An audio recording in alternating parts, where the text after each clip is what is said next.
చేసి మంత్రి గారు ఇక్కడే అడ్డా పెట్టి ఇష్టానుసారంగా అధికారులు దుర్వినియోగం చేసి ఈ ప్రాంతంలో ధర్మాన్ని ఓడించడానికి ప్రయత్నం చేసిన ప్రజలు మా పక్షాన్ని నిలబడి పెద్ద ఎత్తున ధర్మం పక్షాన ఈరోజు తీర్పు ఇవ్వబోతున్నారు.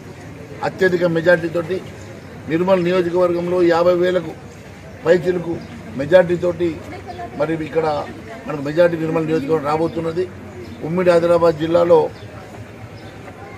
ముఖ్యంగా ఆదిలాబాద్ పార్లమెంట్ నియోజకవర్గంలో అత్యధిక మెజార్టీతోటి గౌడం నగేష్ గారు గెలవబోతా ఉన్నారు. భారతీయ జనతా పార్టీ గెలవబోతా ఉన్నారు.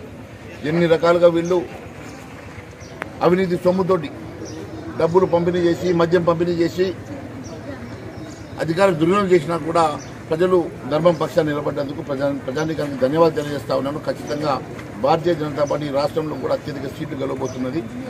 ఈ ప్రభుత్వ అవినీతి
నేర్పించుకో